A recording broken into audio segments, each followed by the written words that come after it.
boast, YouTube. Sonic Adventure 2 is one of the greatest video games ever created. Be sure to like, comment, and subscribe if you want more in-depth reviews just like this one. But seriously, I love this video game. I would say this would be the last time you hear me mention touching a video game, thanks to my family, but a different cousin than the one in the last video had this on the Dreamcast and I played it there first as well. But more than anything, this was one of the first games that I got with my Nintendo GameCube as a Christmas present, and after that day, I've never been able to look back. I hype up 3D Blast because it's technically my first Sonic game, but Sonic Adventure 2 is the first mainline Sonic game that was mine. It's special and I'm nostalgic for it. So, I decided to turn that nostalgia into psychopathy. I know too much about this video game. I play it at least once a year. This game is now in my DNA forever. I'm not blinded by nostalgia, I'm literally built different than you. So in being built different, I just 100%ed this game a few years ago because when I was younger it was too hard and I didn't know that you didn't have to get all A ranks in all stages then. At least the game gives you something for getting A ranks in all character missions, so it still counts as 100%, I guess. This isn't a video that's like SA1 where I complete that game again for the first time. I'm not doing that again, I already did it. Don't get me wrong, I can show you everything and give you a good approximation on how to do it, but yeah. This is just a super in-depth review of Sonic Adventure 2 Battle for the Nintendo GameCube, played on the Nintendo Wii for the sole purpose of fulfilling my own selfishness of talking about this game, because seriously, who are these videos for if not me? Sonic Team.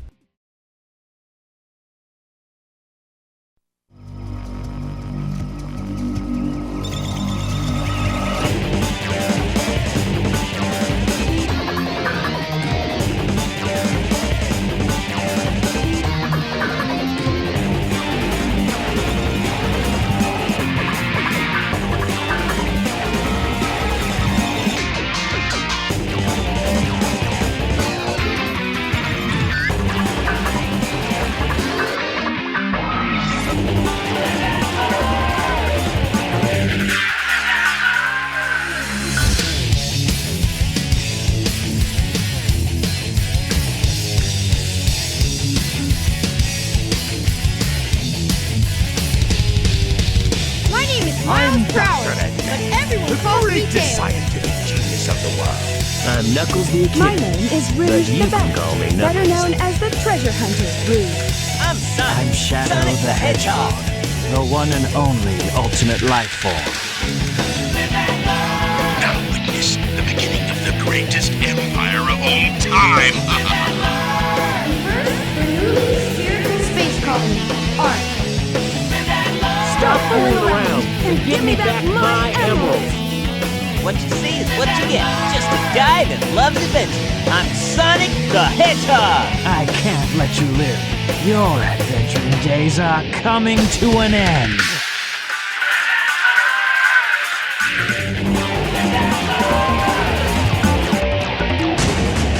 Sonic Adventure 2. Wishes are eternal. Sonic Adventure 2 is a game about the duality of hedgehogs, good versus evil, hero and dark. So we only have 2 campaigns this time around, but we still have 6 playable characters, but 3 pairs of shared gameplay styles. And the cursor lands us on the hero side story with Sonic, Knuckles, and Tails, because you'll be getting to those styles the fastest with them. The game starts out the best way it ever could, in medias res, which means starting in the middle of a story. Sonic's been arrested, and in the middle of it all, he decided that he didn't feel like being arrested anymore. Yeah, this is just set up for one of the coolest openings in video games history, but it's also funny to imagine that Sonic just wanted to see what it was like to be handcuffed. This is also leading us into one of the greatest first levels ever created. City Escape is the coolest thing ever. We've done this snowboarding bit before in Ice Cap Zone twice, yet it still hits. Just remove snow. Add some great vocals and you have a first level that just makes you feel like you're the fastest thing alive. At the end of it all, we get a boss fight that's fairly decent for Sonic standards. A camera still locks onto the bosses like the last game, so if you lose sight of it, it might be your own fault. But after that, we finally meet the mysterious black hedgehog who's been on our box art. He's just standing there, monologuing. But Sonic's figured out why the military has been after him. What? Someone who's faster than Sonic? Neat trick, and it's distracting enough for him to be apprehended once again. Now we could continue the story and see how Knuckles is doing, but as I said, we started this narrative after the beginning, and once again we have scenes that repeat, so let's just do our best to do this in the correct order of events. The real start of our tale is Dr. Eggman, who's broken into the military base to find the secret weapon created by his grandfather. It returns the Gamma style that we've come to know and love, that I've come to know and love, but that's for later. What he comes to find is not Sonic the Hedgehog, but Shadow the Hedgehog. To show his power, gratitude, and loyalty, he defeats a defense robot and promises to grant Eggman one wish as long as he gathers more Chaos Emeralds and meets him aboard the space colony Ark. And next we have the most contrived scene in this video game. Knuckles is being assaulted by this Batgirl. Why did they... Anyway, she's come to take the Master Emerald, but for some reason Eggman is also here, and to prevent him from stealing it, Knuckles decides to shatter the emerald knowing he can put it back together again. But this time he has competition with said Batgirl, who's just really greedy. Being honest, this whole plot doesn't need to be in this story, but it'll be a cute plot point later, I promise. Eggman makes his way back to his base through another level and, he turns on the news to find Sonic has still Shadow. He's robbed a bank and the police are on his tail, and we find out his motives. He knew this girl on the space colony and something horrible seemed to have happened, and she sacrificed herself to save him. The people on Earth caused this tragedy and he will have her promised revenge. Then we run back into Sonic. The lines in this game aren't really redone, but they will sometimes use different angles for the same scenes, and they will modify the script slightly depending on the point of view. Rouge, on the other hand, seems to now be hunting down Eggman for someone, so she really just decided to accost Knuckles because it was on the way. She finds out that he decided to take up Shadow on his offer and headed off to the abandoned Ark, littered with still operating military robots that haven't changed over the past 50 years. Yeah, that checks out. But he made his way to the central control room. Shadow lays out his plan. The Ark, the first ever space colony, was also a research facility for weapons of mass destruction. One such weapon is strong enough to destroy an entire planet, the Eclipse Cannon. It needs the power of the 7 Chaos Emeralds to fully function, and Eggman thinks he's found his ace in the hole, but unknown to the two of them, a familiar bat decides to drop in. Rouge not only offers them a Chaos Emerald for an Emerald Radar to find the pieces of the Master Emerald, she also gives them intel and help on where to find more of them. With that, an unholy trinity is born. The three make their way back to Prison Island because the Chaos Emeralds are there for some reason. They split up off to do their own levels. Eggman's the distraction, Rouge is the thief, and Shadow is on the bomb squad for a clean getaway. After clearing the way, the trio runs into Amy Rose, who somehow made it to this island military base on her own, even with her horrible eyesight. Eggman goes to deal with her, but Tails has also made his way to the island after finding out about Sonic's arrest. Eggman and Tails fight to a standstill until he realizes he can't be wasting so much time.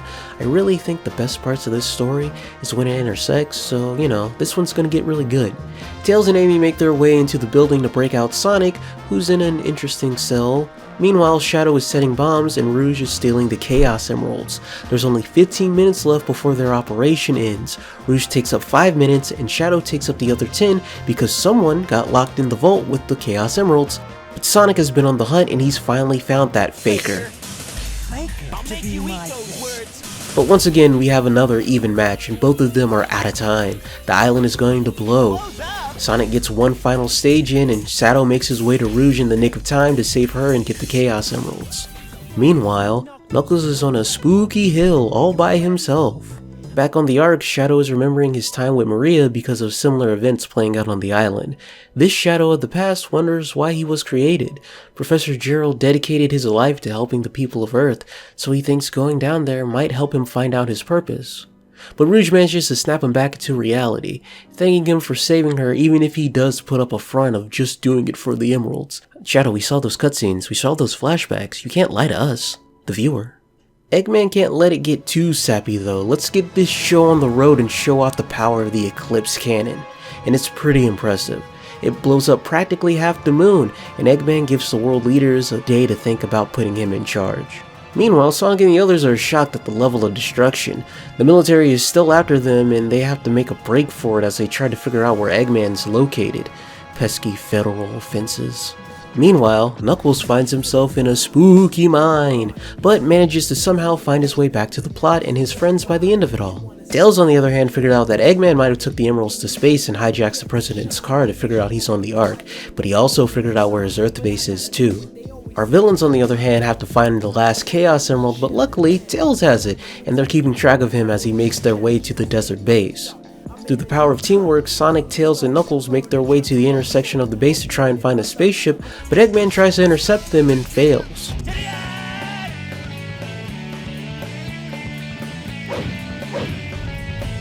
Also, why does Eggman have like a normal rocket ship in the middle of his base? Like, him having a rocket makes sense, that's what he does, but why is it just so normal? Back on the Ark, we find out what Rouge is actually up to. She's working for someone who wants info on Project Shadow, and with Eggman tied up, she gets the password to snoop through the files on the Ark. She's shocked by her findings, but is distracted by the fact that Knuckles and the others have made their way onto the ship. Sonic and Tails run down their plan while they leave Knuckles to pick up his lost cargo. Lucky Rouge. Tails has created a fake Chaos Emerald with the same wavelengths and properties as the normal ones, but less powerful. If you stick it in the power source of the cannon, it will mess with the power and destroy it for good. Tails will power down the main colony system while Sonic slots in the fake emerald. Meanwhile, Knuckles and Rouge track down the last pieces of the Master Emerald and face off for the final time. The fight leads to a draw, but Rouge slips off the beam, but even if he hates what she did, he can't let her fall to her doom. Or lose the Master Emerald shards. Or lose the chance to hold a woman's hand. Anyway, it's a cute scene, and it's nice that Rouge gives back the Master Emerald pieces as thanks, and gets back to her secret mission. Whew! The tension between these two. Sonic and Tails are still on their way to their own objectives, but Eggman manages to figure out their location and how to find out which one of them is holding on to the real emerald. He makes his way back to the colony and kidnaps Amy at gunpoint. He holds all the cards as he traps Sonic and tricks Tails into revealing that Sonic has the fake emerald. He then sends our hero on a one-way trip to an explosion in space. I guess he was just an ordinary hedgehog after all. Or is he? While Eggman is reveling in his own victory, Tails gains courage from Sonic's final request to finish the job. The two do battle. Rouge is making a move on the Chaos Emeralds, however, but Shadow stops her in her tracks, but she in turn brings up his legitimacy as the true ultimate life form, as the true Project Shadow. He's not a giant lizard. Rouge brings up the fact that his memories may be fake, but Shadow says that even if they are, he's still Shadow and he will fulfill his promise to Maria, and to do that, he has one last showdown with Sonic. Oh, he lived! Let's play the hero version of this scene. You actually saved me, you know. There we go. See, everything comes full circle. It's hard to say who wins these last fights. Eggman gets his hands on the last Chaos Emerald anyways and makes his way to the control room to toss it in, and a warning sign starts blaring. For character and narrative reasons, I like to think our heroes won because even if Eggman and Shadow lose, Shadow still wins. And with that, we've unlocked the last story. So, Eggman has all 7 Chaos Emeralds, but why won't the cannon fire? Instead, a video of his grandfather, Gerald Robotnik, starts to play. Like Shadow, he also wanted revenge, and the final stage of his plan is to destroy the Earth by causing the Ark to crash into it. I wonder if Sonic recognizes where that video was taken. Hey, I know that wall! See, Amy? I told you that was dried blood on the floor. Anyway, everyone is gathered in the common area while Eggman hands over a record of his grandfather's diary to give further insight on why he wants to destroy the world, though I think we can all take an educated guess. The professor wanted to create the ultimate life, for the good of the people, but the military thought he went too far and raided the colonies, shutting it down. That raid unfortunately had casualties, and one of them was the professor's granddaughter Maria. So he went a little crazy and devised a plan to make the colony fall, and Shadow was completed to fulfill that plan. They devised a plan to get to the cannon's core to try and stop the Chaos Emeralds from overloading by using the Master Emerald to stop them. See, that's why we need Knuckles and the Master Emerald. He still doesn't need to be here, but I'm glad that he is. Remember when I said that I wished SA1's last story wasn't just a bunch of cutscenes and had a playable lead up to the final boss? I was talking about this. Yeah, it's really good, it's really cool. You relay from character to character, completing each section until you make your way to the cannon's core. You even stop time, like using Chaos Control. It actually stops the in-game clock. It's really cool. In the meantime, Amy is still pissed that she's not a playable character in this game. I would be too, but she decides that maybe she can motivate the last playable character who decided to sit out on all the fun. Having fulfilled his purpose, Shadow is oddly apathetic to it all, but only when Amy jogs his memories of what Maria really wanted and what he really promised to her does he realize he did a big oopsie and rushes to catch up with the others. Sonic and Knuckles have made their way to the core, and there's a very nice replica of the Master Emerald Shrine, but they're stopped by the prototype of the Ultimate Life. Shadow comes in to take the boss fight for himself as Sonic and Knuckles make their way to the shrine and succeed in stopping the Chaos Emeralds, but the Bio Lizard prototype said, nah, I'ma finish this myself, and starts dragging the entire arc down to earth with his own body. With nothing left but all 7 Chaos Emeralds, Sonic and Shadow turn super and bring the fight outside to the final hazard. You have 5 minutes before the colony enters the atmosphere, and you're constantly switching between Sonic and Shadow to attack its weak points, while dodging orbs and laser blasts. Live and Learn is blasting in the background, and your friends are cheering you on while giving you instructions. Out of respect, Shadow admits that Sonic might be the true ultimate life form, and while he seems to be having a harder time staying super than Sonic, the Blue Hedgehog understands that his partner isn't going to stop the fight until it's over. The two destroy the Bio Lizard and then combine their powers to perform one final chaos control to put the arc back in orbit, but Shadow used up too much of his power. He falls down to earth knowing he's made right by Maria at the end of it all. Sonic returns to the arc to give everyone the bad news. Everyone ruminates on what transpired. What was Shadow's true purpose? Did Professor Gerald really want to destroy everything? Knuckles and Rouge are getting really cozy, and Sonic wonders what creating the ultimate life really means. Well, that's for later. It's time to go home, so adios, Shadow the Hedgehog. We'll see you again relatively soon. Man, SA2's story is so cool. The parallel narrative, the characters, themes, how it expresses itself. I gushed over the hero side opening, but starting the dark side as Eggman is also fantastic. You're evil now. Play as our long-running antagonist first and foremost. What we have is a story of revenge, hope, and promises. This narrative is kicked off by Eggman, but Shadow is the one running the show, doing everything in his power to gather the 7 Chaos Emeralds to cause the arc to fall and explode into the earth. Eggman is just a willing participant thinking he's going to rule the world like normal after getting a giant space laser, and Rouge, she's a secret government spy who feels like she's just trying to play both sides. Along with another side hustle she just casually commits on her way to work. This game is full of voiced recaps to give you more info on the plot and remind you about what you've been doing when you put the game down. For example, Rouge had already stolen the Master Emerald from Angel Island before Knuckles caught up with her in the desert. She was on her way to Eggman's base, which is why he's just passing by over the two of them. Sonic isn't apprehended because Shadow broke into the bank earlier. Sonic is apprehended because Shadow broke out of the military base and they confused them. There are little things sprinkled around in those recaps. Things that'd be nice to know but aren't necessary.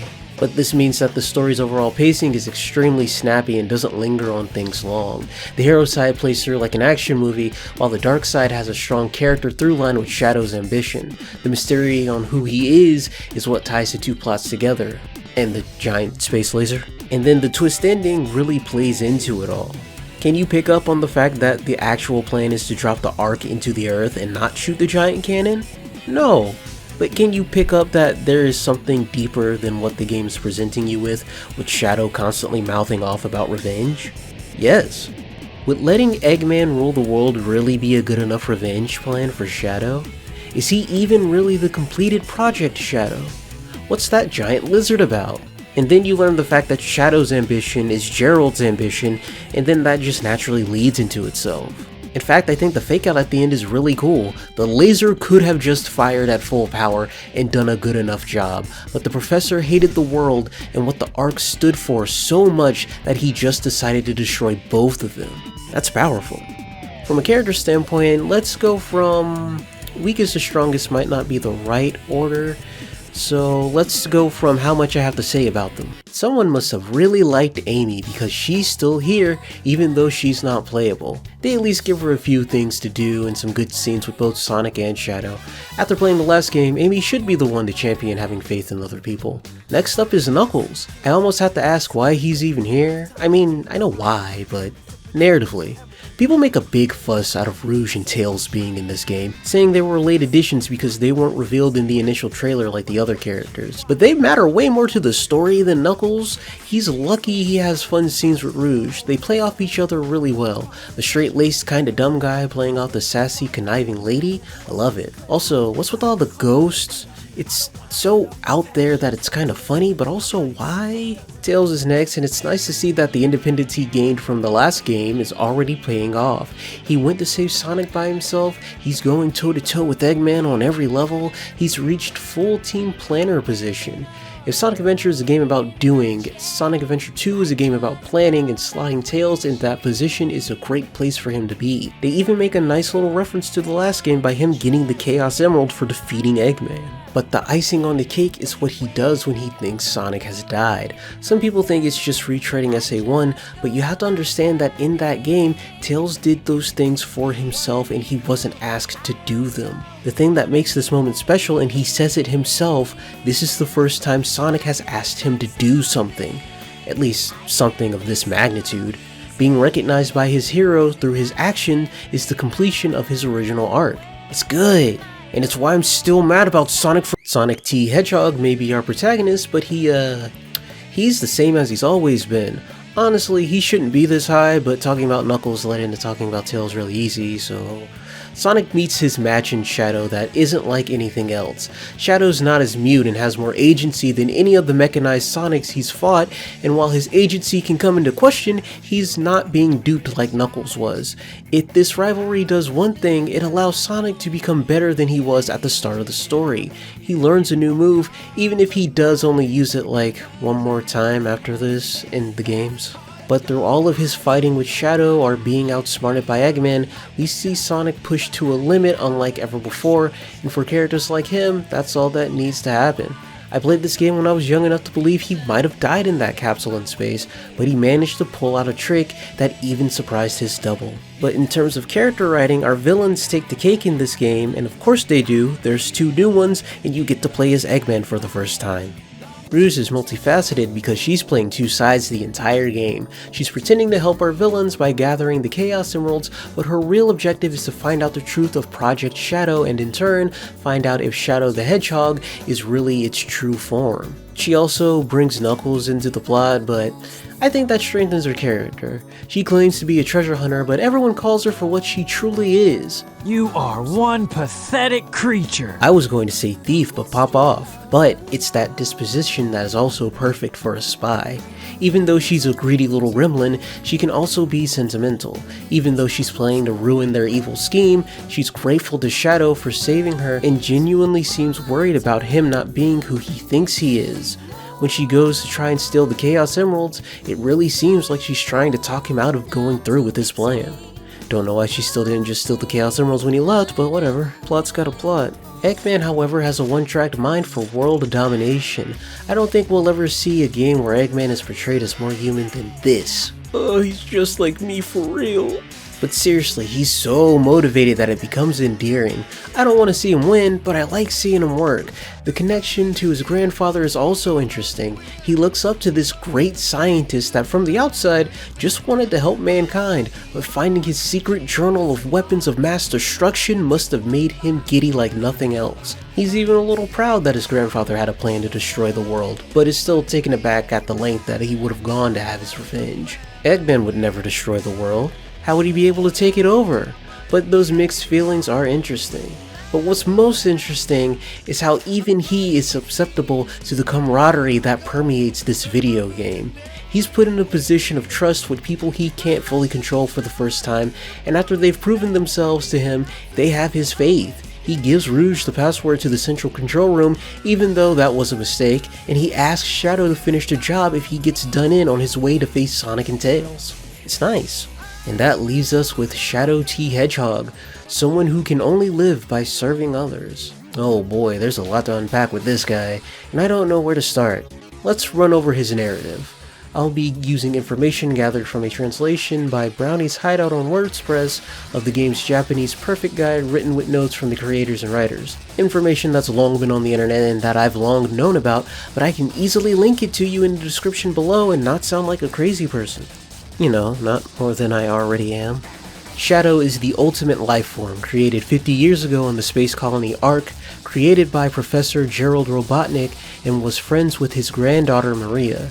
Her having an incurable disease is the reason the professor agreed to make an immortal perfect being in the first place, trying to find a way to cure her. But the colony was raided by the government that put them there in the first place to secretly put an end to Project Shadow. In Shadow's mind, Maria gave her life to send him down to Earth, but he was presumably captured and completed while he and the professor were held captive on Prison Island. The professor, on the other hand, was overcome with grief after finding out his granddaughter died in the raid and decided that he would take revenge on the entire planet, and Shadow, quotation marks, would be the one to shepherd that revenge if someone dared to awaken him. Shadow's motivation is defined solely by his promise to Maria. As she sent him down to Earth, she wished something and he interpreted it as revenge, but for someone who's so focused on his goal, he too is still swayed by his emotions. No matter how much he says otherwise, his memories of Maria motivated him to save Rouge a bit more urgently than expected, even if he found the time to snark at Sonic. And as for Sonic, he gained Shadow's respect even before the end of the story. He was disappointed by the fact that he thought the Blue Hedgehog blew up in space, and even gave Rouge a warning when she was trying to steal the Chaos Emeralds instead of dealing with her right then and there. I mean, yeah, Sonic got in the way of that too, but he at least said, "Go take the fake emerald and please leave us alone." Shadow is fairly proper and a bit pompous, but he shows respect to his teammates, even Eggman, who's the grandson of his creator, by always referring to him as the Doctor. Shadow has so much personality in this game. He's smiling like all the time. Don't get used to this. And he's able to cry at the realization of his actions and Maria's true wish. And it's that true wish that is the linchpin to his agency as a character throughout this entire narrative. Not even implied, the story outright tells you that the Shadow from Prison Island has his memories manipulated by Professor Gerald to enact his revenge plan, because he does. Beat for beat. In fact, it's hard to say when the professor was even captured. He had to be free long enough to make the changes to the Ark and the Bio-Lizard, and as for finding Shadow, the real completed Project Shadow, there's a lot to be implied there as well. So I'm sure some of you people out there know that at some point when writing the story, Shadow was supposed to stay dead at the end of Sonic Adventure 2, but as you all know, that didn't happen. But also, there were so many outs that they gave themselves if they wanted to bring Shadow the Hedgehog back. In the Perfect Guide, they state that the capsule that Maria sent down was never recorded as found. The completed Project Shadow, the one that we're with this entire game, could have been found at a later date, or it could be a replica Professor Gerald made while under gun. Sonic X's interpretation has Maria sending down 2 capsules just to make things more complicated, and Sonic X did have game writers working on it. The idea of another Shadow has always been around. The good thing is that it doesn't muddy up the plot of this video game. In this story, the idea of another Shadow is solely expressed through his link with the Bio-Lizard. It's the Bio-Lizard that's on the secret documents that Rouge shows him. It's the Bio-Lizard that's more worried about finishing the job than Shadow was before he decided to change his mind. And even if his memories are just a copy of the true Ultimate Life Forms, and he's just a replica built on Prison Island, his experiences in this game and the true memory of Maria are what motivates him to change. Because even if his memories aren't real, he's still Shadow, and Shadow still loves Maria. When I was a kid, I was never bothered by the fact that Shadow came back to life, and even as I got older and I realized that character deaths can kind of mean something and should mean something, I still was never bothered by the fact that Shadow was still brought back. I always thought, what would Shadow have done if the professor never messed with his mind? If he had always remembered Maria's wish? Would he have still gone through with the plan, drowning in despair like Gerald? Or would he have refused by truly upholding what she wanted? It's thoughts like this that him coming back doesn't bother me. It's the fact that they keep reusing the same story over and over again for him that bothers me. There goes Shadow again, getting caught up in his own memories, asking what his purpose is, all the time, all the time. The true out for him in this video game was blanking out when he fell to Earth. You can do whatever you want with that. But at the end of the day, he was what he was, a brave and courageous hedgehog. Now, as we transition into the presentation of this game, let's keep our finger on the writing for just a bit more because the dialogue feels more alive this time around. Sonic Adventure was a game of individual stories intersecting, but SA2 from the get-go pushes its characters together as fast as they can. You have them bouncing off their teammates and clashing with their rivals, and it's never been cooler. When Sonic says he'll leave finding Eggman keys to Knuckles, who then complains, calling him the world's greatest treasure hunter feels just as sincere as it does smarmy.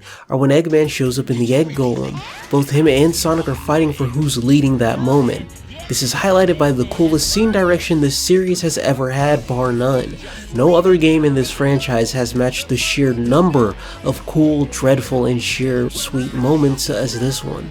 Geeking out at catching a rocket ship to space, catching feels anytime Shadow and Maria are on screen, or getting scared at an old man's dying words before getting blasted by a firing squad. This leads into the music that is once again fantastic, and maybe is the most varied soundtrack in the entire Sonic the Hedgehog series. Oh man, who's new? Oh, well, the leitmotif that is Live and Learn is plastered everywhere, with shortened and arranged versions being used in the menus. Everyone once again has their own genre of music attached to them, but because they have their own personalized levels, they also get their own personalized songs. Knuckles has leaned more into the R of R&B, Rouge is grooving out with jazz, and the other four give you different tastes of rock. I can't really tell you the difference between them, but I feel it, like how Sonic is really upbeat and Shadow's got those scratchy vocals. And they all carry those moods along with them. The urgency that is Green Forest, Death Chamber is as prodding as it needs to be, and Final Chase is really frantic. Even the graphics got a nice bump up in quality. That's what happens when you work on the same consoles 2 games in a row. Even the Dreamcast version ran at 60 FPS, but the GameCube port allowed the multiplayer to now also run at 60 FPS. The models have been slightly updated, there's more items in the background in certain places, but also once again certain graphical things have broken because that was hard-coded using the Dreamcast actual hardware. Emulation is hard, but not impossible, because if you want to fix all of these graphical issues, you can play the PC version that has mods, and it also fixed some game issues that came with this port as well. Nothing game breaking. You won't notice it unless you played the Dreamcast version like I played the GameCube version, which means you're a psychopath. And now we're finally at the meat and bones of most video games, the gameplay. Sonic Adventure 2 is clearly built off the back that is Sonic Adventure 1, but there's been a lot of tweaking done to this game's systems, from movement to level progression and even the scoring system. So let's start working our way from things affecting everyone before getting into specifics. On a game level, the adventure field is gone, giving us a more streamlined experience. There are only 3 playstyles brought over from the last game: Sonic's point A to point B high-speed platforming, Knuckles' treasure hunting levels, and Gamma's point A to point B shooting stages. Now that characters don't have to share stages with each other, that means everyone gets levels completely designed for their playstyle, but if there's one lesson Sonic Team learned from SA1, it was their ability to reuse assets and make them stand out from each other. Knuckles and Shadow run through the same Halloween mountains, but their playstyles drastically change how they interact with it, even more than when Sonic and Knuckles cross paths in the previous game. Eggman and Tails run through the same desert base, but clever level design and atmosphere keeps them feeling fresh even though those two share the same playstyle. Beyond just who's in it, a level may have a gimmick like a time limit, or an invincible enemy that you have to hide from to keep things new and exciting. In that aspect, even if Amy and Tails' previous aspects aren't directly here, the lessons learned for their campaigns can still be used now. Because what is a time limit if not a different type of race? And why did they bring back Slot Item into Hole in Pyramid Cave? That didn't need to be brought back. Bosses are just hands down better in this game than they were before. Like Chaos 4, there are 3 different gun robots that you fight and they're pretty similar, but unlike Chaos 4, they at least give them different moves, put you in different areas, and just designs it differently for each of them. While still also fine, the rival character fights have been improved as well. First off, your opponent actually moves around and tries not to get hit, but later versions of those fights give those bosses actual special moves and put you in arenas that exemplify their style of play. They all even get progressively harder as the fight goes on, and they lose health, forcing you to think of new ways to attack. Knuckles and Rouge isn't that bad. Eggman and Tails has a little bit of luck involved, you just gotta stick close and move out of the way fast. And Sonic and Shadow is legitimately difficult if you don't know what you're doing. But I could say that about any video game, especially this one. Upgrades return, and it's by far the clearest improvement from the last game. They actively change how you interact with the stage in a thoughtful and kinetic manner. The easiest example is the Lightspeed Dash no longer needing to be charged. Knuckles, without a doubt, uses his Shovel Claw way more.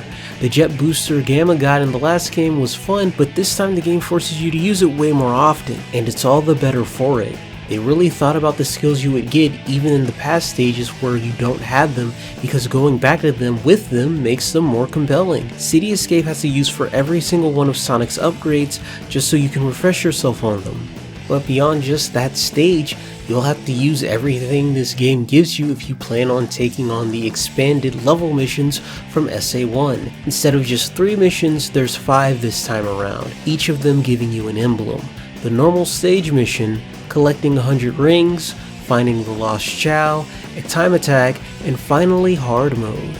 It's the same for everyone across the board, except the kart racing missions. Drive slow, unless it's the last mission, in which case go as fast as you possibly can. But for everything else, they'll ask you to not only master the stages, but also your character's abilities. And then depending on the stage, the mission itself might end up feeling more like a puzzle than just an outright challenge. For example, the 100 ring mission can either be the easiest thing ever, or the biggest trial you can have. Sonic and Shadow get it pretty easy, but the other 4 it's very level dependent. It's a toss-up if Eggman or Tails will have to run through the level fast enough to loop back to the start to realistically get 100 rings in the first place. As for our treasure hunters, it's more so an honest game of hide and seek for the ring boxes, but some will give you a switch up. The Mystic Melody ability is something all the characters get so they can find the lost Chao in the 3rd mission. Security Hall, however, uses this to help you finish your 100 ring mission. In fact, to get that Chao, you have to use your power-up that makes invisible items appear. The extra treasure hunting missions will have you using that one for her and Knuckles quite a bit. And then this leads into another comparison with the original. While Sonic Adventure is a more open game in how you choose to go through the level, if you combine these extra missions and hidden power-ups, I think SA2 has way more secrets.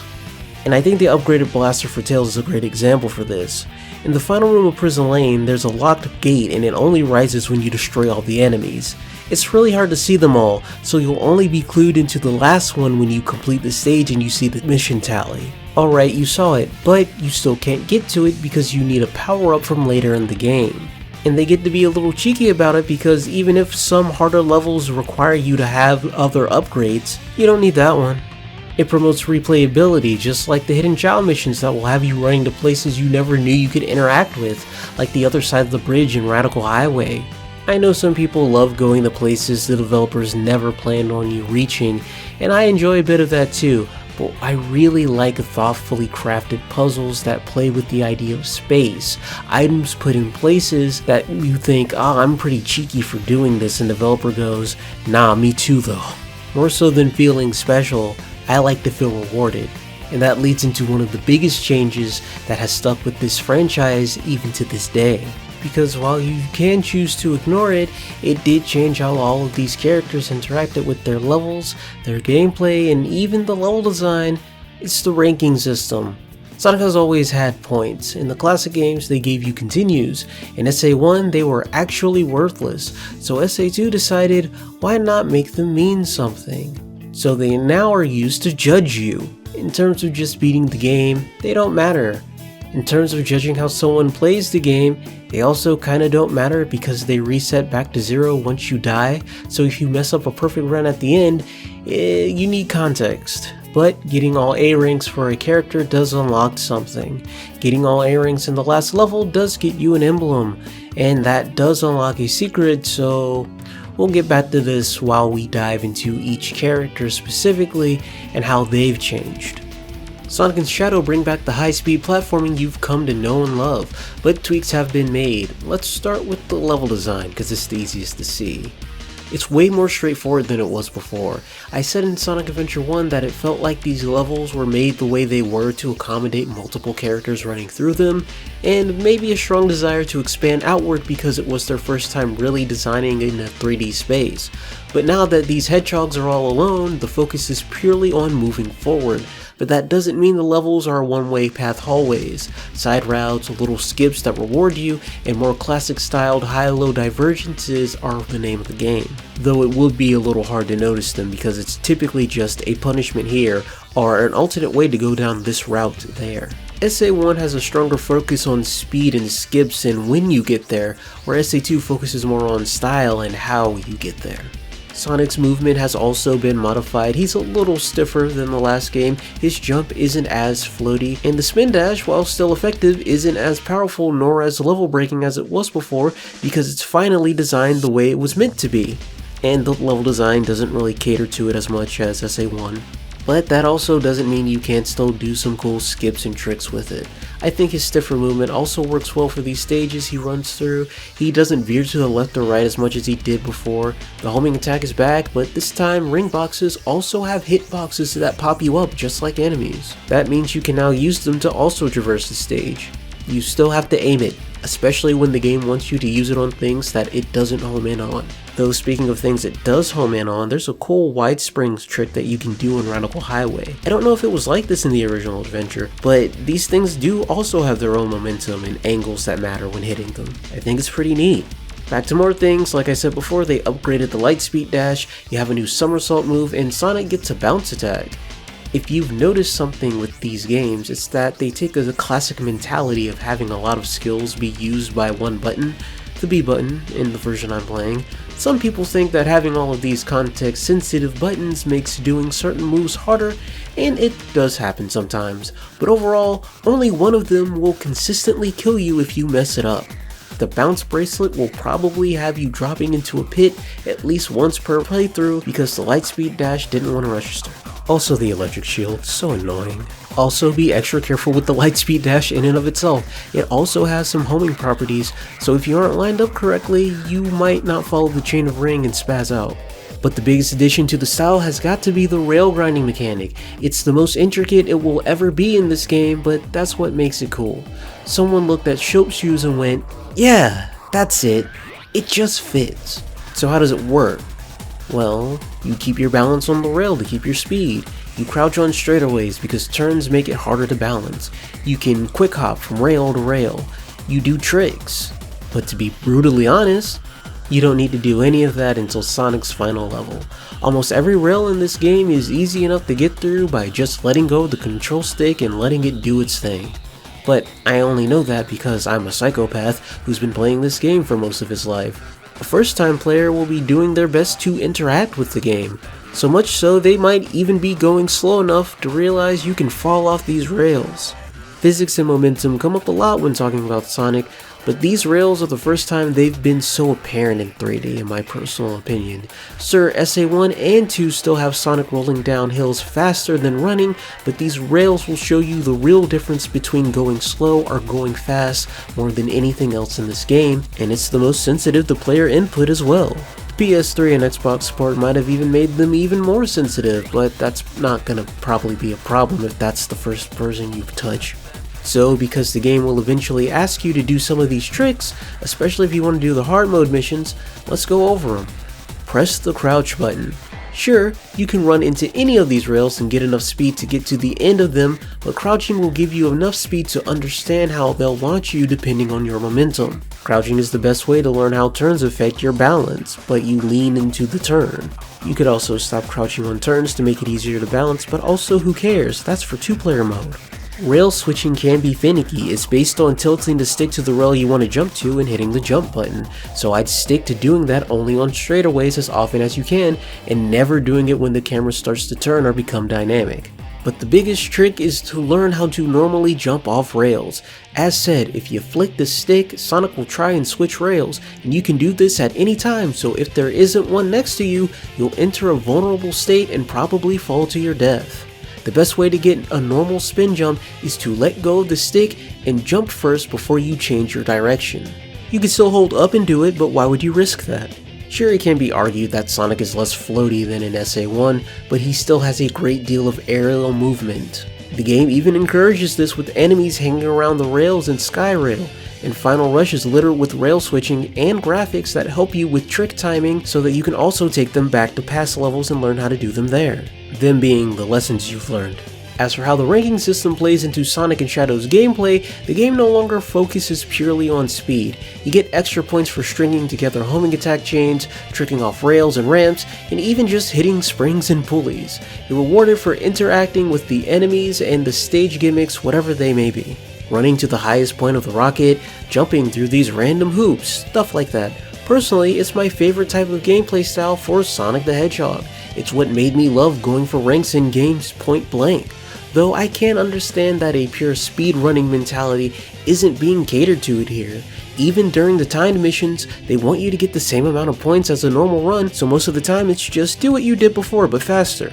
Which is a shame because you can just get a faster route by ignoring some of this stuff, and those time missions should have purely just been based on time. Also, they only cut back by about 1,000 points in the later ones, so why bother? But the ranking system without a doubt exemplifies the level design in this game. Doing tricks and homing attack chains will typically be the things that lead you to new areas, and those new areas will typically reward you with more points. And even then, that doesn't stop them from putting in extra routes just for the fun of it. Final Rush lets you pick one of 3 routes right from the start, and one of them only gives you an extra life, and it's a large waste of time, points, and even rings. There is no mission where going to the left will help you in that level. Even Shadow's final chase will make use of the spin dash jump if you want to get a move on, and the game also recognizes this by putting enemies on higher levels. That's where the gold beetle is for that extra 1,000 points. This is my favorite Sonic style because I've never seen every aspect of the game come together quite like this. Alternate routes require a good amount of skill and the level diversity is unmatched. I said certain bits of SA1 were like an obstacle course, but that's all of SA2 and that's why I love it the most. And continuing that love is Gamma's gameplay returning with Tails and Eggman. I find the popularity of this style with these two to be a little funny. Most people don't care for Tails and his mech and pog out for Eggman, so they do this mental gymnastic to try and find some way to justify it. Like, they run with this idea that Tails was added later into the game because he wasn't in the initial trailer like Sonic, Knuckles, Eggman, and Shadow, but if we want to use that as an example, we see Sonic in Skyrail, so who's to say what levels were made when, and then they could have also just decided to swap who goes where. You don't know.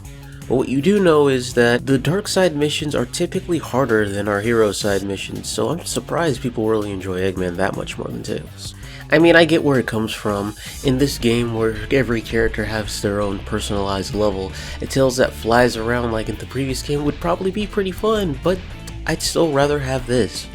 But what about the actual style itself? The biggest change here is that it's no longer timer based and you just have to complete the stage. I assume that's because we have a ranking system now, so instead of being the clock, you're purely going for a high score, and I appreciate that. It's not like the timer mattered after a while, but not having to think about it and put all of my focus into logging in on enemies feels more conductive, especially when the game is literally dropping them on you. I guess they felt like it was okay because instead of using rings, these two have an actual health bar that goes down and you can refill it by collecting more rings, even your dropped ones. But it's still really annoying and makes the 100 ring missions even more difficult than they need to be, and some of them are really difficult with this style.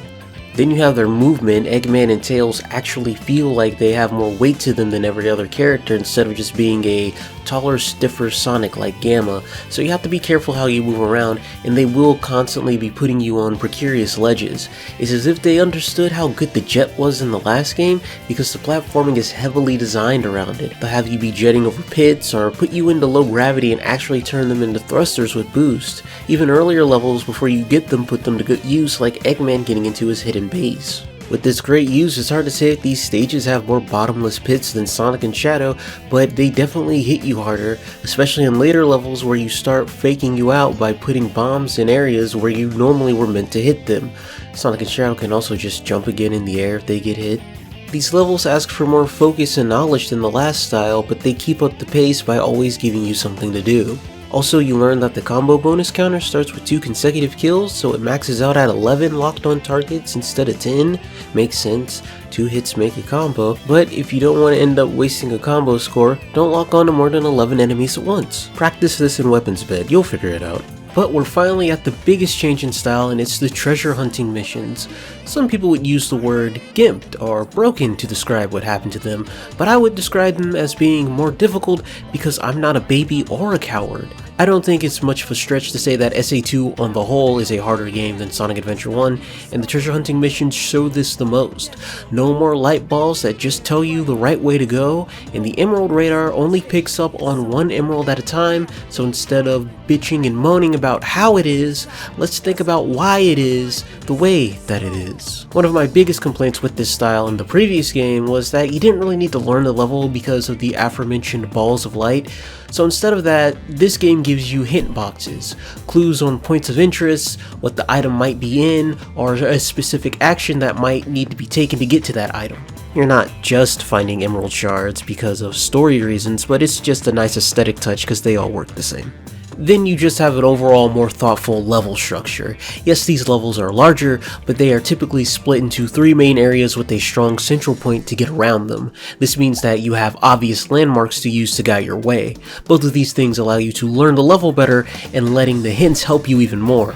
That being said, they're still just hints, so you'll probably be confused until you get a blip on your radar in the first place and you're in the room going, "Where is it?" But if you press the start button, it will scroll through your hints automatically, and if you're in mat space, they'll be backwards, sometimes literally, sometimes figuratively. It's annoying. But the biggest point of contention is the radar. You can only sense 1 item at a time. This more than anything else flat out makes the game harder and makes these larger levels take longer. But I also think this gives the player a greater focus on the item at hand instead of ping-ponging to different points on the map and losing your bearings. The hit system also wouldn't work, and with the way some of these levels are designed, neither would the balls of light from the previous game. You switch areas, it fades to black. Doing all of this, I think it feeds into the player learning the map better, and while I'm not a speedrunner, I'm still a bit of a psychopath who has a handful of these emerald locations taking up useful space in my brain. But if there's one more thing about the radar that I always wondered before doing this review, I didn't know if they made the radar proportionately stronger to the sides of the levels or not. But this playthrough has made me feel that it was just a base range increase. And at the very least, it has less proximity ratings than the last game, which gave you like 5 color changes instead of the 3 here. And to be honest, I think that would have been useful. And that's because in this playthrough, Aquatic Mine gave me every little problem that could ever happen in these level types. The second emerald was underground at the start of the level, and because this level has a lot of side areas that you can sense shards through walls, I got sidetracked for a shard that was just at the bottom of the central area. Something with more ratings probably could have helped me. But even if that level took me 9 minutes, I still wouldn't call anything in here broken. Getting readings through walls is really helpful in a lot of stages, like Security Hall that you can just run around in 10 seconds and you can get a reading, or someplace like Death Chamber or Headquarters where they will have secret paths behind hidden walls, and I hate those levels. In my personal opinion, I think the open levels are the best, even if some of them can get too big like Mad Space or Meteor Herd. And it's not like getting around them is hard, it's that you have to find game mechanics like rockets to get to one area one at a time, instead of just picking which one you want to go to. Mad Space opens up pretty well where you can pick which planet you want to go to at the start, but getting from one planet to the other is just a matter of tedium, and God forbid the emerald shards at the bottom of the stage. And while going up and down Meteor Herd is better, the radar just doesn't feel quite large enough sometimes to necessitate how big that level is, even with the higher range I think it has. But I personally hate Headquarters and Death Chamber. It's a closed circuit with some alternating paths that can lead you through certain areas to get through certain places, but it's just too closed off for my taste. But getting back to the radar itself, while it might not be able to pick up on later shard pieces, you can find any of them at any time. They all spawn on at the map at the beginning of the game. Nothing is stopping you other than not knowing where it is, and that's pretty important. Doesn't mean much for the ones that appear in walls or underground. But this is where I think it feeds into the scoring system. The faster you collect a shard, the higher your score bonus is. This resets per shard and isn't based on the stage time, so if you find one that's locked out of the radar, it's an automatic perfect bonus. Using hit monitors reduce your bonus score for that shard, so it's best not to use them, but if you do, destroying enemies can easily get you back those points you lost. And something I've only realized with this playthrough is that Animals and Chaos Drives gives you 10 points, just like picking up rings, so pick up everything that you can. If you know where a shard might be in the ground or wall, dig in that place at least once and you'll probably find an item box close around. If I had to think of a way to improve these levels, I would make the shards glow a bit to make them stand out in the actual open level, and this was an addition for the battle port, but emeralds underground and in walls give your character an exclamation point. I'd have that show up even if the radar is locked. I think keeping extra hints tied to just looking at the environment would be a fine addition and not ruin much of the hunting and searching. If you aren't playing for score and you don't have the attention span of a goldfish, who cares how long these levels take? I think the real problem is just how tricky some of these hints can be because they can be really specific. Some of them only gain context when you've found the location of the shard at all. So I can understand how it can be really frustrating or way too much. But I think if you take your time and try to learn the level, you can easily get through them. If you're out here hunting for A ranks, you have to do everything you can to learn these levels and do everything you can in these levels. So if you're gonna hunt for golden beetles, do it here. You should always hunt for golden beetles, but especially here. Especially for the timed missions that still have random emerald placements. These missions typically ask for more points because if you're going to finish the level in 3 minutes anyway, you'd better have a higher score in the first place. Hard mode is actually the easiest one to A rank. The emeralds are in fixed locations, but those locations can be a bit hard to find. But once you know how and once you know where, it's pretty simple. And one last tidbit for the rare occasion where you might die when you're right next to an emerald. The emerald locations reset whenever the level resets. So there aren't any resetting tricks in this game, and don't die if you feel like you know where it is, because it will change. Oh, also, fighting is still just whatever for these guys. The nice thing is that you can both attack and move at the same time. It's pretty neat, but it still doesn't really matter outside of a boss fight. The developers will probably do something about that the next game though. And last but not least, let's talk about the thing that probably has the most depth in this game, the Chao Garden. And boy, has that also expanded. So first off, your Chao data is saved separately on the memory card by itself, so you get to see how original my naming was from when I was a kid or a teenager. I can't remember, I might have deleted my original save. The point is, you get to see 2 special areas unlocked right from the get-go. You may have saw them a bit in the last video, but SA2 brings you 2 new Chao forms with the Hero and Dark Chao, each with their own little areas just for the fun of it. You can get them by interacting with your Chao with a Hero or Dark character. Be nice with that type and they'll evolve in the same, but if you're mean to them, you can also turn them to the other side. Don't do that, why are you being mean to your Chao? You can now take these little guys to school where they can learn neat tricks and emotes, give them names, check up on their conditions and stats, and learn more details about how to raise them and how it works in general.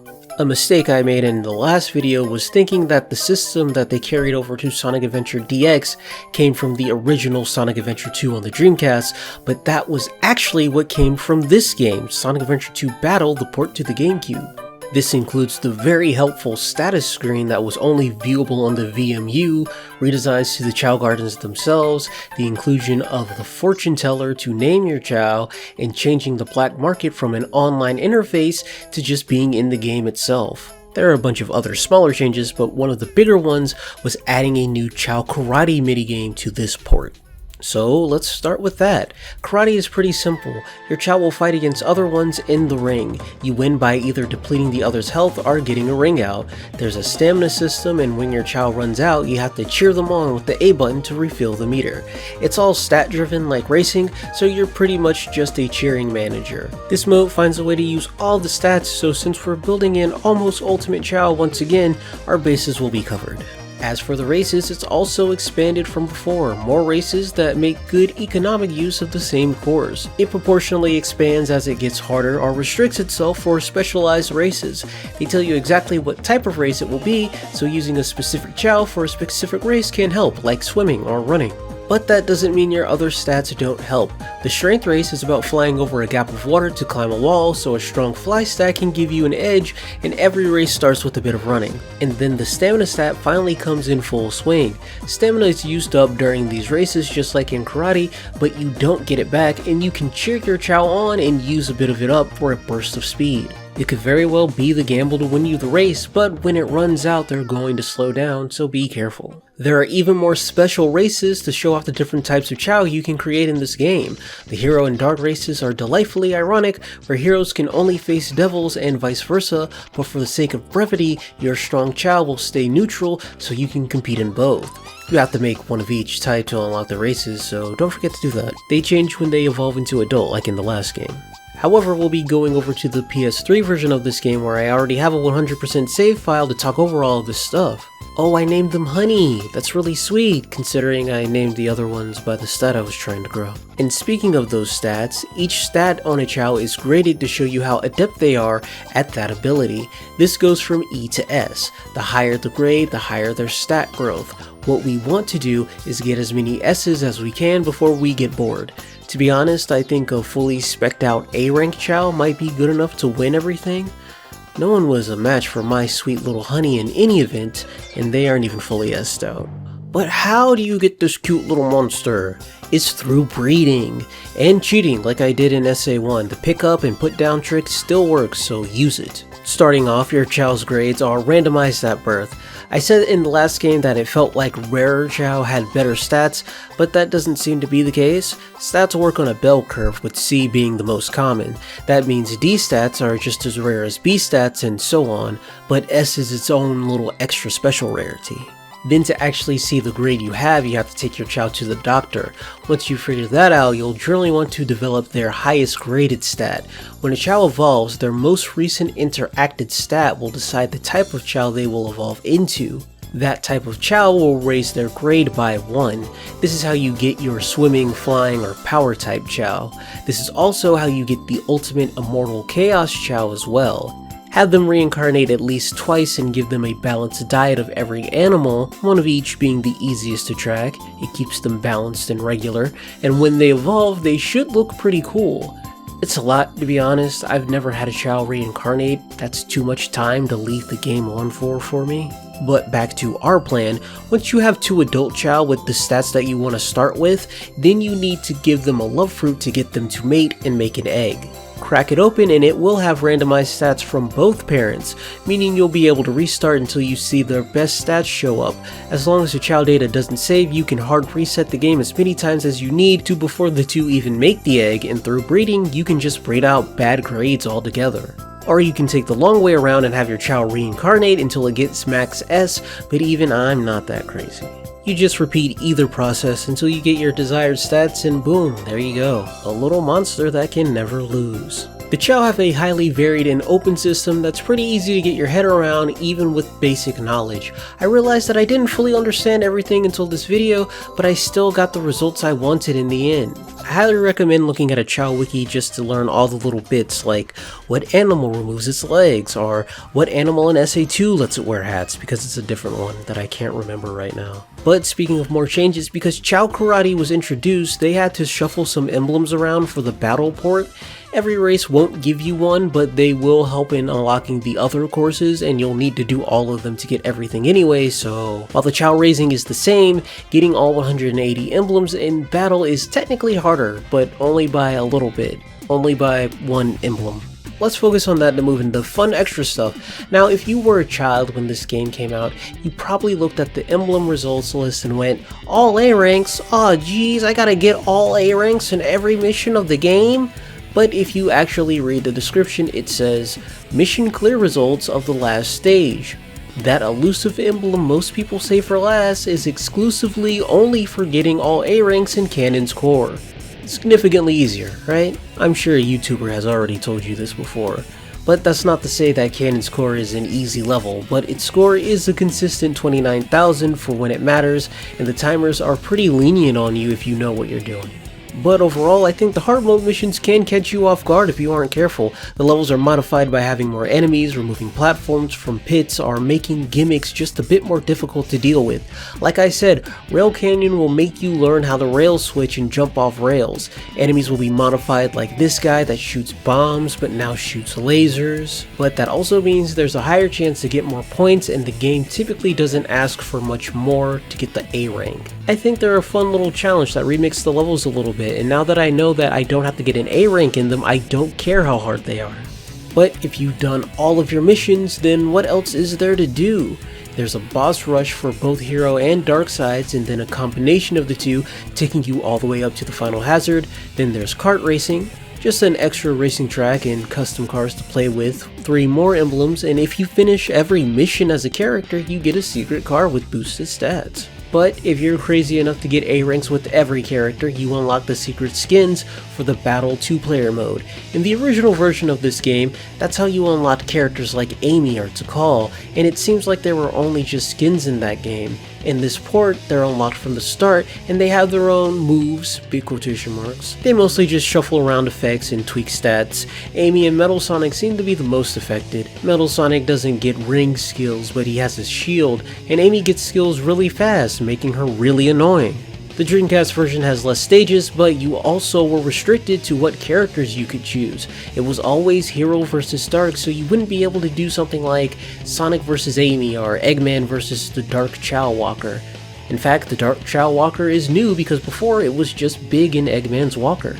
You can go head to head in each gameplay style with some special level types like racing to the end with the mechs or doing a snowboarding race with the hedgehogs. It's going to be in the grinding race where you find out grinding is fairly intricate when you realize you're lagging behind your opponent for some unknown reason.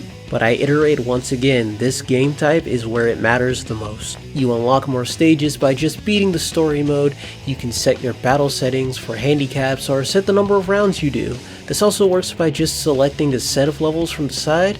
You can also do kart and chow racing along with karate. While not everything is here, anything you can do in this game you can pretty much do in 2-player.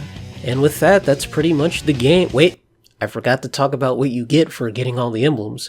For getting all 180 emblems, you unlock a 3D rendition of Green Hill Zone. It's a cute little extra level. All I can really say about it is that it's neat. It's a little more awkward than a normal stage, but like always, you can learn it and have some fun with it. Is it worth it? Now that I know I don't have to get A ranks in every level and it's just a matter of time, I think everything else is fun enough to go for it. Just take your time, go back to the Chao Garden after a couple of stages, and you'll get there sooner or later. Alright, with that over, we're finally in the home stretch, so let's do our overall wrap-up analysis. Sonic Adventure 2 is such a video game. Like I said, there technically may be less content in this game than SA1, and by that I mean areas, character models, cutscenes. But Sonic Adventure 2, and especially the Battle Port, has so much more to do in them. The mission mode not only shows you how much they've put into each level, but modifies all of them all at once. There are these background themes in the options. They were all remade for this port, and the ones you got as DLC are available in the black market at random for collecting more emblems. Maria's is the hardest to get. You need 180 emblems, and there's only a 10% chance for it to show up. The easiest way to get the market to change is to go into the options and just reload the game through there. And if you rotate the stick clockwise for a bit, the President's Secretary shows up. Neat. Don't know why they didn't give you the holiday stuff from the Dreamcast version, probably something to do with the updated models maybe, I don't know. The 2-player skins for the normal characters were also modified for this game, so you know, that's probably it. And yeah, I probably seen this and interacted with it in other games before. This game having a sound test with a cool graphic really made it stand out to me. I just came home from school sometimes, turned on the TV, and just played this in the background when I did my homework. You know, when I did my homework. This game just has a lot to offer, even a tutorial that updates on the upgrades that you get throughout the game.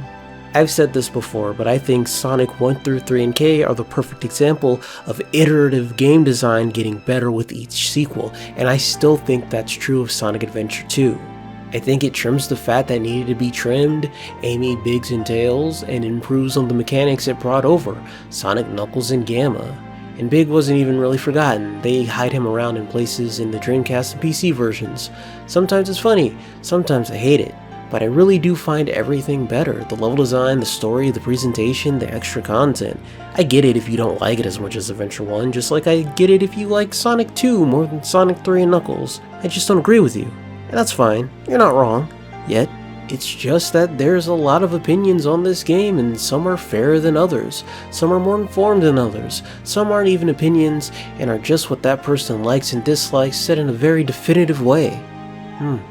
You can agree with me, just think I've made only a few good points, or think I'm stupid, but more than anything, I want you to just actually think about this video game and think about why it is the way it is instead of just settling on your knee-jerk instantaneous perspective. Dig deeper. I think this game is fantastic despite its small flaws. If you liked this video, please like and subscribe. If you disliked this video, please dislike and tell me why you hate me. And if you fall somewhere in between, share it with all of your friends. I'm not going to stop you. But our next Sonic game will be Sonic Heroes, something that actually changes, and I can tackle some very dumb Sonic criticism that I hate. It'll be fun. I don't end most of my videos saying, "You aren't going to get an experience like this anywhere else," just to be cute. SA2 is a special game, just like all the other games I've reviewed, but, well, it's the one I like the most. And that's not just nostalgia talking. So until then, mata'o, until we meet again, mata'o. All of you ungrateful humans who took everything away from me will feel my loss and despair. It all starts with this. A jewel containing the ultimate power. Maria, for the people of this planet, I promise you, revenge! The military has mistaken me for the likes of you! My name is Shadow. I'm the world's ultimate life form. There's no time for games. Farewell! Let's take a look at what my grandfather was working on. A top-secret military weapon called The Eclipse Cannon. Do you really think it will be that easy? Wait for me, okay, Sonic? I'm on my way. I found you, faker!